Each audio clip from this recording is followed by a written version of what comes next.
So network structure कौन सा structure होता है? नेटवर्क स्ट्रक्चर का मतलब होता है जहां पर हम नेटवर्क बना के काम कर लेते हैं, हम रियलिटी में कोई ऑर्गेनाइजेशन स्ट्रक्चर नहीं बनाते हैं। यानी कि ना हम किसी की अथॉरिटी को फिक्स करते हैं, ना हम किसी की रिस्पॉन्सिबिलिटी को फिक्स करते हैं। यानी कि ना तो कोई सुपीरियर होता है, ना तो कोई सबऑर्डिनेट होता है। जैसे कि एग्जांपल मान लो, आप सभी बच्चे जो अभी वीडियो को देख रहे हैं, आपने मिलकर 5 दोस्तों ने मिलकर बोला कि चलो हम एक नेटवर्क बना लेते हैं, हम सब मिलके काम कर लेंगे। तू आईटीआर फाइल कर लियो, तो जीएसटीआर की रजिस्ट्रेशन कर लियो, तो जीएसटीआर फाइलिंग कर लियो, तो टीडीएस देख लियो। ऐसे करके 5 जनों ने मिलके क्या बना लिया? नेटवर्क बना लिया। यानी कि इसका कोई भी स्ट्रक्चर नहीं होता। ये कैसा स्ट्रक्चर है? नॉन स्ट्रक्चर है, यानी कोई हायरार्की नहीं होती है।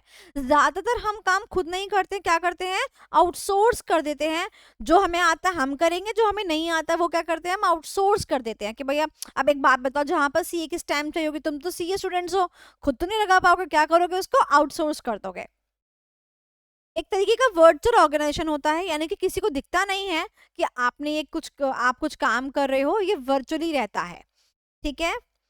ये सबसे बेस्ट काम करता है जब एनवायरनमेंट अनस्टेबल होता है।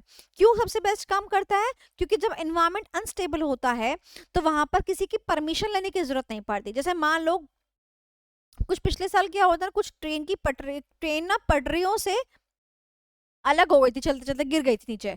तो क्या हुआ? अगल बगल के लोगों ने उनकी हेल्प करी, रेस्क्यू वगैरह किया। तो वो हेल्प क्यों कर पाए? क्योंकि उनको हेल्प करने से पहले किसी से पूछना नहीं पड़ा।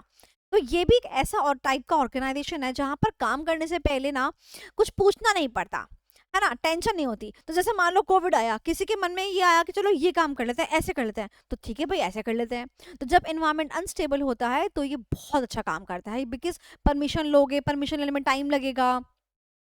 ठीक है। हैं? कौन बोल रहा है? अच्छा, पुराना बोल रहे हो, ओके। उसके बाद में overcome the potential partner. But अगर मान लो जो आपके 5 दोस्त हैं, इन पांचों में से 3 दोस्त बहुत ज्यादा ही होशियार है, तो ये अपनी होशियारगिरी झाड़ेंगे। पोटेंशियल पार्टनर का मतलब होता है होशियार दोस्त, बहुत ज्यादा चतुर चालाक दोस्त। ये मैंने इनकी मुंह से बना दी बिकॉज ये बहुत ज्यादा चतुर हैं, चालाक है। तो ज्यादा चतुर लोग जो होते हैं ना, वो क्या कर देते हैं? नेटवर्क को खराब कर देते हैं। इसीलिए हमें उनको क्या करना चाहिए? ओवरकम करना चाहिए। रिस्पॉन्स बहुत क्विकली मिल जाता है कि क्या करना है, कब करना है, कैसे करना है। और यहाँ पर कोई भी सैलरीड एम्प्लॉय नहीं होता। ये भी एमसीक्यू के लिए इंपॉर्टेंट है, कई बार क्वेश्चन एग्जाम में आ जाता है। तब कोई किसी का सुपीरियर नहीं, कोई किसी का सबऑर्डिनेट नहीं, तो फिर सैलरी थोड़ी ना किसी को मिलेगी। काम आएगा, काम होगा, काम खत्म होगा, पैसा आएगा, सब में बढ़ जाएगा, कोई सैलरी वैलरी का सीन नहीं होता। तो this is the network structure. आप देख सकते हैं कि ये आपने बनाया, और ये देखो, ये हैं आपके बाकी सारे जिनसे आप आउटसोर्स करवा रहे हो, जो आपके डिपार्टमेंट्स बन सकते हैं। आई बिलीव कि आपको समझ में आ गया होगा। ये 3 पैराग्राफ्स आप इसको लर्न कर लीजिएगा। Done done done done.